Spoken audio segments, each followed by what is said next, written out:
WNYC Studios is supported by Swiss Info, presenting the Inside Geneva podcast. Have you ever wondered how humanitarian aid gets delivered in war zones? How the Red Cross keeps prisoners of war in touch with their families? What makes a nurse volunteer to work in Gaza? Or do you ask, what's the point of the United Nations? If the answer is yes, join me, Imogen Folks, on Swiss Info's Inside Geneva podcast. Twice a month, free, no commercials, wherever you get your podcasts.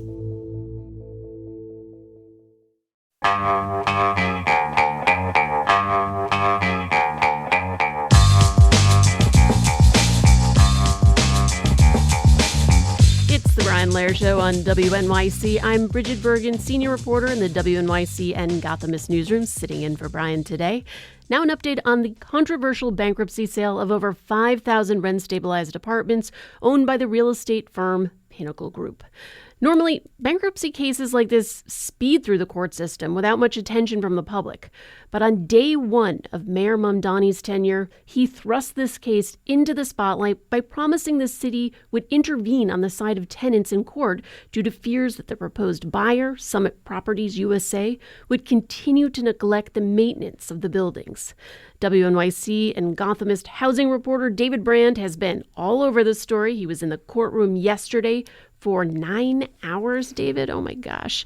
And he witnessed the proceedings of the case. He joins me now to share what he's learned both in the court and out. Welcome into the studio, David. Thanks, Bridget.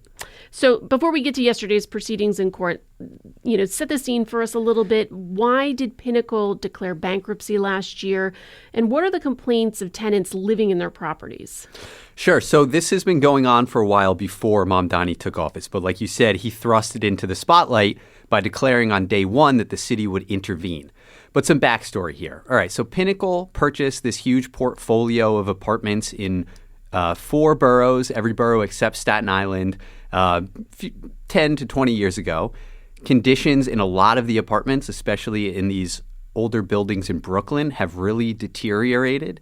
Tenants have organized for a long time to try to get repairs. There's a lot of tenants dealing with crumbling ceilings, heat outages. One person submitted an affidavit to the court describing how he moved into a new apartment and there was blood on the floor and maggots in the refrigerator that they had to clean up themselves. So there's been a lot of problems, especially in these Brooklyn buildings, that tenants have had to deal with.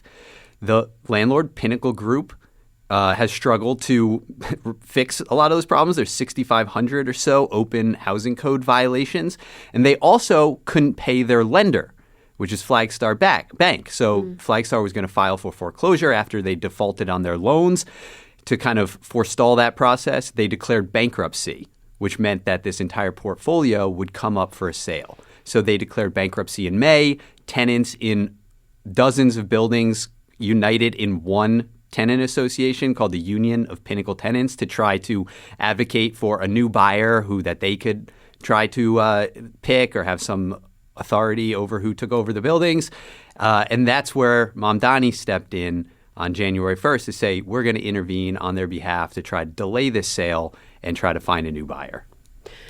So when the city first attempted to delay the sale of Pinnacle's properties to Summit, searching for this new buyer, what were some of the tenants and the city's concerns about Summit's ability to continue maintenance of these 93 buildings? And, what would the city do to help find a different buyer to improve the conditions of these properties? So about a week and a half before Mamdani took office, this company, Summit Properties USA, placed a bid. It's called the stalking horse bid. It would be like the minimum bid at the sale for $451 million. That bid had the full backing of the lender Flagstar. It was, they say this has been months in the making that we get to this point where a company comes forward with the financing. And they also earlier this week released kind of a plan to make repairs and how much money they were going to spend. So the lender's on board. The Pinnacle is on board with the sale. Summit says, look, we're going to be, we want this properties. We're going to fix all the violations and run them well. The concern from the tenants and the argument from the city is that Summit already owns about 90 buildings as it is. They partnered with these two companies, Chestnut Holdings and Denali Management, to purchase and operate these buildings in 2021 and 2022. But all of those buildings have their own share of problems. And the executives from Chestnut and Denali, which are kind of interrelated companies, have routinely appeared on the city's worst landlord list. The Attorney General, Letitia James, back in 2020, reached a settlement with Chestnut to pay hundreds of thousands of dollars to resolve lead paint violations that were endangering children.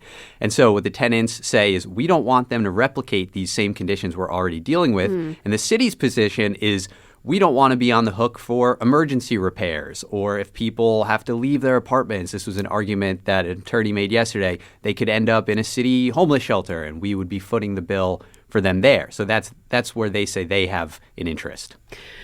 Do we have any Pinnacle tenants listening in right now and want to weigh in on what happened, in court yesterday, going on in your building now, in your apartment? Tell us about the conditions of where you're living and the outcome you're hoping for.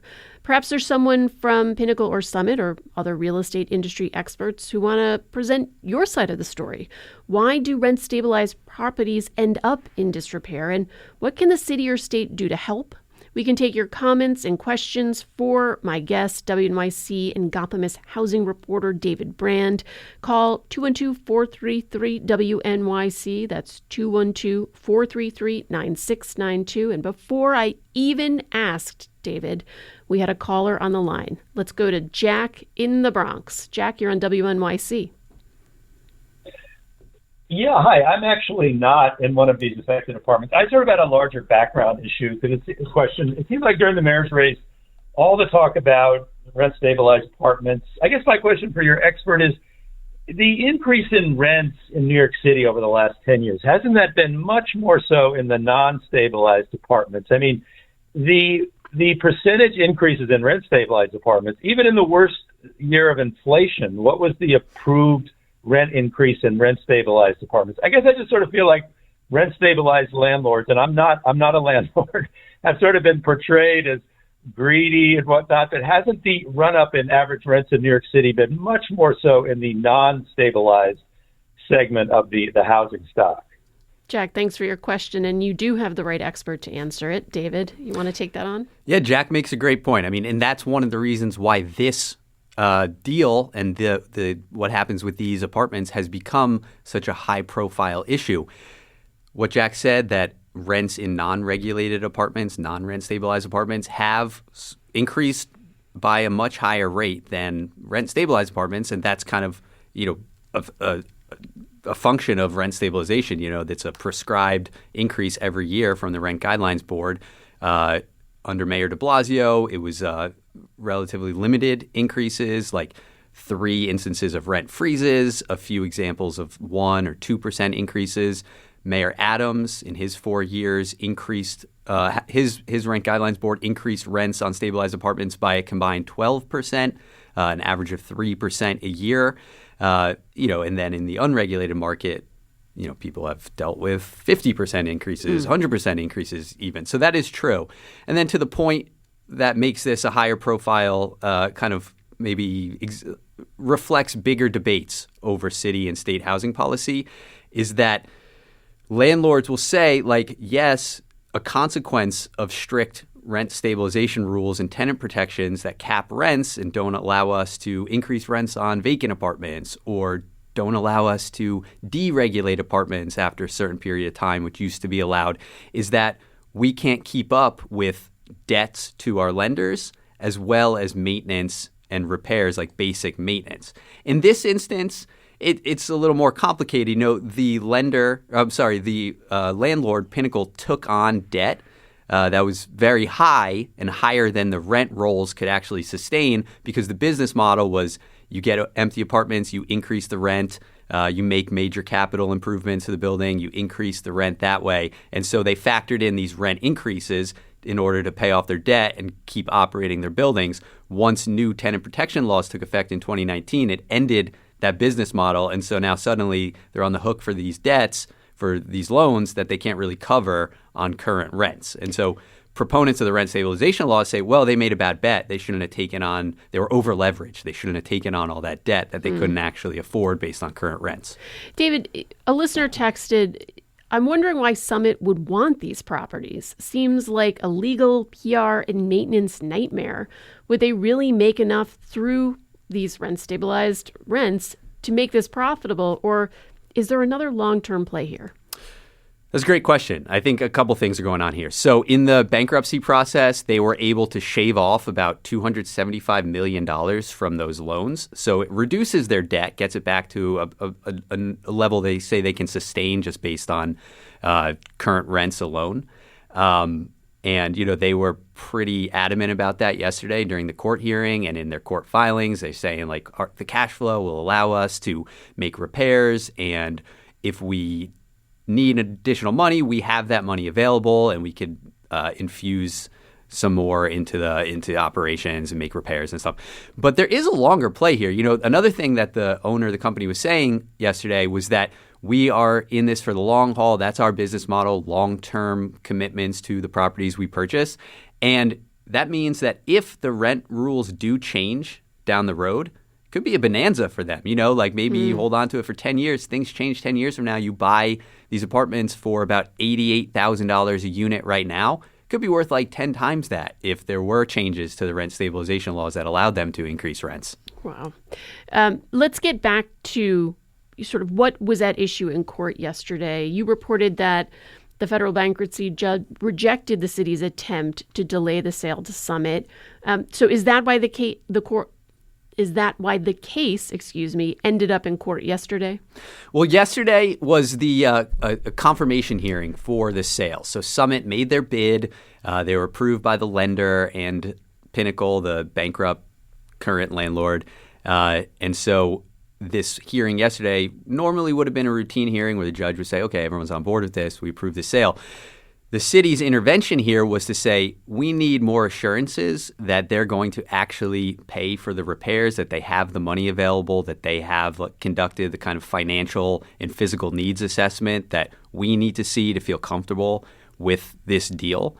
And so that's what a lot of the negotiations and testimony was about yesterday, is kind of ended on the judge signaling he will probably confirm the sale. I think most people expect he'll approve the sale today, but might he attach conditions like Summit has to set aside X million dollars to fund repairs and capital expenses, or adhere to a legally binding timeline for making the repairs and resolving the violations on the buildings? Well, we have two Pinnacle tenants on the line. I want to bring them in so they can share a little bit of the detail about how they're living. Let's start with Anna in Brooklyn. You're on WNYC. Hi, I'm a Pinnacle tenant. I live in Brooklyn. I've been watching the court case as our union has been fighting for us in court and the city's been fighting for us in court. I want to say that we're very grateful that the city has gotten involved and that we are not ending this fight with this court case. We are really committed to having Summit outline a repairs timeline under oath, and that we're very happy that Flagstar extended an additional $3 million line of credit for repairs preemptively before the judge has committed to the ruling, but that we're also committed to continuing to fight for our communities and our neighbors, especially in historically Black and brown neighborhoods where Pinnacle has been buying up and deregulating buildings and driving long-term tenants out.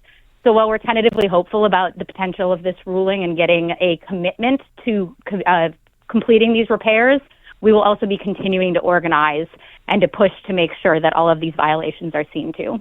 Anna, thank you for your call. I want to bring in another Pinnacle tenant. Let's go to May in Brooklyn. May, thanks for calling WNYC. Hi, thank you so much for having me on.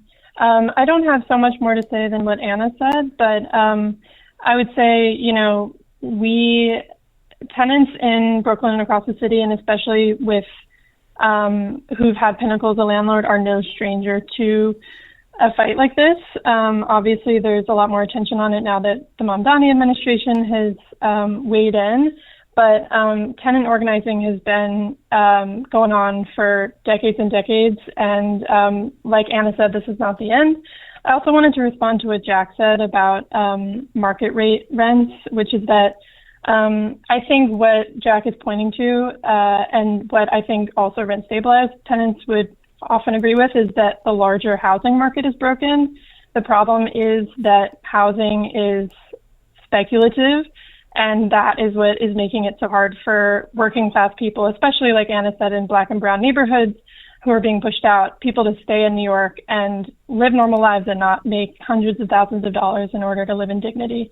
So I would say, this is just one fight and one step, and people deserve to live in clean, affordable homes, especially if they're not making hundreds of thousands of dollars. But the problem definitely goes beyond just Pinnacle and just rent stabilized apartments. And I'm hoping that the Mamdani administration will do more to really put a check on the out of control speculation that has ruled our real estate market. Let me jump in and just ask you a quick follow-up that, just briefly, what is the alternative that some of the Pinnacle tenants are hoping to see in terms of ownership? Is it, selling to a nonprofit, or the tenants taking over as ownership? Is there an alternative that some of the tenant union members are pushing? I would say that, thank you for that question. I don't think that there's just one answer to that, especially because this involves, with the buildings that are being sold right now, it's 93 buildings across 4 boroughs. Some of those buildings have had tenant associations and been organized for years and years. Others are getting more organized now because of the bankruptcy or because of this citywide organizing drive. And so a lot of buildings just haven't even, neighbors haven't even been able to talk about what an alternative is. A lot of people have been, in their apartments for 20, 30, 40 years and have seen slumlord after slumlord come through, and just haven't even had an opportunity to understand what the alternatives are. But sure. I think we've definitely talked about, forms of tenant ownership, a nonprofit potentially, being a slightly better landlord, though that can also be problematic. We've talked about community land trusts. But I think no matter what, the idea is tenants having more control over their homes and not being sort of traded on the market the way that we're seeing with this bankruptcy. May, thank you so much for your call. David, I have a caller that we want to get to, but anything you want to add in terms of what some of the alternatives the Pinnacle tenants may be looking for in this particular sale? Mm-hmm. Well, to May's point, Mamdani came into office 2 weeks ago, and this has become a higher profile phenomenon with what's going on with Pinnacle. But tenants have been organizing for months and years at their individual buildings or across this citywide network. And then one thing that Anna said that I didn't mention before is Flagstar Bank, the lender for Pinnacle, and it would now be the lender for the new potential owner Summit.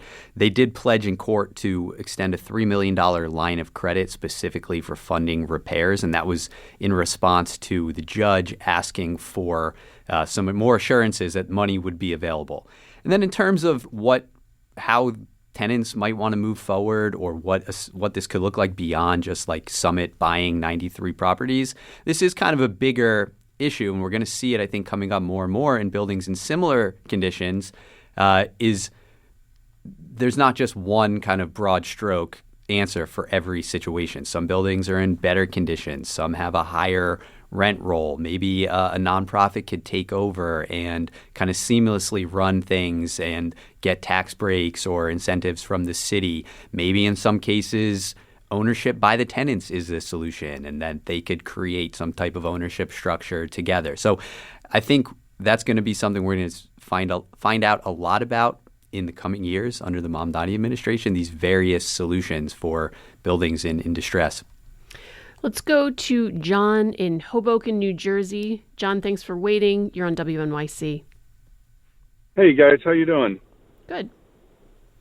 As a landlord and kind of a small property developer who has owned rent-controlled apartments, to me, one of the biggest problems is actually the government itself, the property taxes, the fees from the fire department for the annual inspections, the permit fees, the fees that they allow the water companies and electric companies to charge when you're hooking up a new building. If you really add up all these fees, and the biggest of which, of course, are property tax, it's more than 25% probably 40%. John, I'm going to back So you. it's like John, I'm going to back Yeah. you up because you dropped out there for a minute. You were talking about the fees that accumulate for landlords for the different, city agencies that they need to pay, but you were saying, I think, a percent that they total up to, and that's when you dropped out. So just pick it up there. I'm going to guess that 40% of the rents that I charge, one way or another, goes to the government, excluding my my taxes, whether that be from property taxes, fees to the fire departments, fees for the city inspectors, just taxes when you buy products. It's the government itself which takes so much from the landlord that's one of the biggest problems no one talks about. If there's really a problem with affordability, why isn't the city controlling their expenses a little more and charging less in property taxes? John, thanks for the question, and thanks for holding on for us. I mean, David, he is raising issues that potentially could be something that a Mamdani administration looks at in terms of, are there additional fees that could be reduced that could then go towards making some of these apartments more affordable? Yeah, owners have expenses. A lot of those costs are rising, and some of them are within the city and state's control, specifically property taxes. And so right now, apartment building owners pay a disproportionate amount in property taxes compared to other types of landlords or housing owners.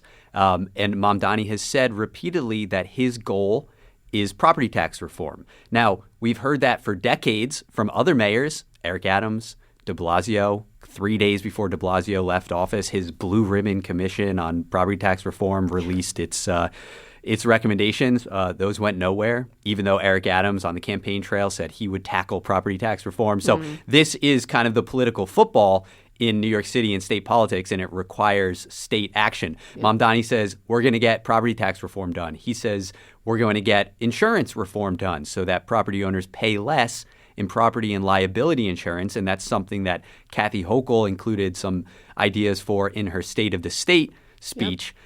And so if you were to lower those expenses, and then to John's point, some of the expenses that the city, that landlords have to pay to the city for penalties or for inspections, that would lower costs and make rents less imperative. And so we could shift away from this conversation about we need to raise rents or we need to freeze rents and instead focus on these expenses. Challenge there is that those things are a lot more complicated and take a lot more political will to accomplish.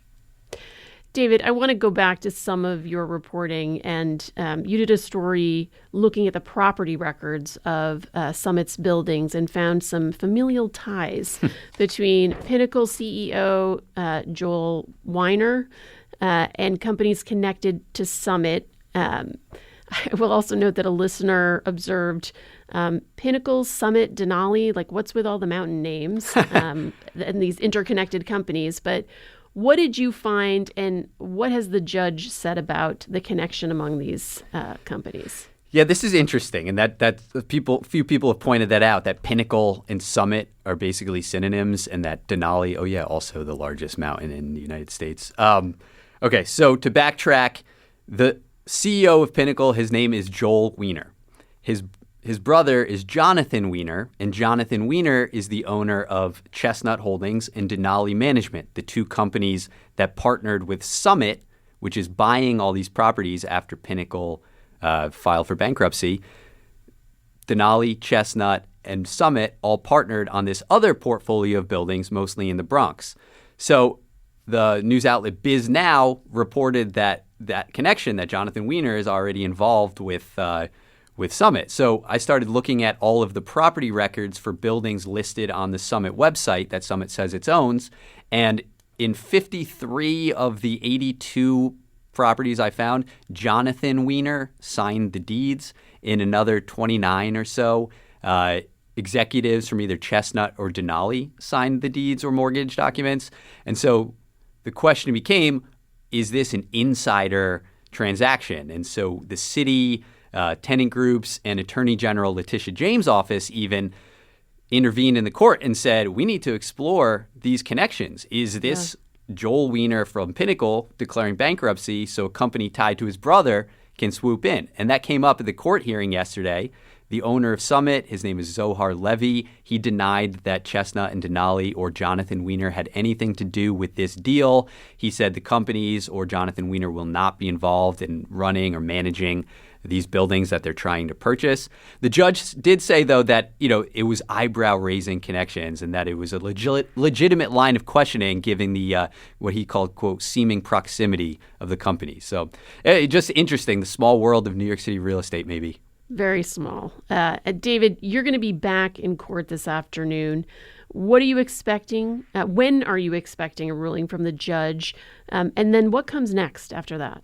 Well, the judge says he's going to issue his ruling at 1 p.m. today, so definitely we'll be following along for that.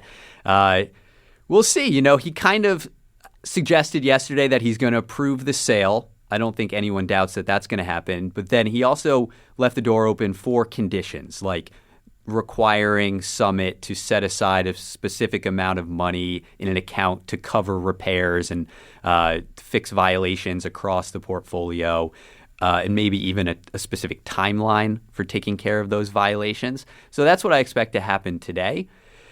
I think this is going to be an interesting test case for the Mamdani administration moving forward because he campaigned on making life better for tenants, for holding negligent or financially distressed landlords accountable, and even taking their buildings, purchasing their buildings, transferring them to new owners. He arrived in office on January 1st, announcing he would intervene in this specific case, but it was already 8 months into the process. A purchaser was lined up with financing from the existing lender. It was always going to be an uphill battle to really intervene here and try to slow this sale. But they might use this experience as kind of a blueprint for what to do in future deals like this. David, one listener texted, thanks for this conversation, but a question, which is, what prevents New York City from buying these 93 buildings and hiring a management company to run it? The city would still control the building, not private equity firms, and could even set up a rent-to-own arrangement with tenants. That sounds like a novel model, but, what are some of the obstacles the city might face? And, is that something that could be scaled? The obstacles, I think, are just money and all the sign-offs required to approve something like that. And, part of the reason why the city wanted this extra time in this case to try to potentially negotiate something like that. It would be expensive. That's probably the biggest obstacle. But it's something that Mamdani and his housing czar, Sia Weaver, the head of his new mayor's office to protect tenants, say they want to test out. They want to try out the model of city ownership where they then lease management and effectively ownership to another company or to tenant groups or to nonprofits while they retain the right to remove those companies or entities if things go sour. So I think that is something we might expect to see in the coming months and years where the city does test out a model like that. WNYC and Gothamist housing reporter David Brand, have fun in court this afternoon. I'm sure we will all be reading your reporting to find out what's happened. Thanks so much for joining me. Thanks for having me, Bridget. Since WNYC's first broadcast in 1924, we've been dedicated to creating the kind of content we know the world needs. Since then, New York Public Radio's rigorous journalism has gone on to win a Peabody Award and a DuPont Columbia Award, among others. In addition to this award-winning reporting, your sponsorship also supports inspiring storytelling and extraordinary music that is free and accessible to all. To get in touch and find out more, visit sponsorship.wnyc.org.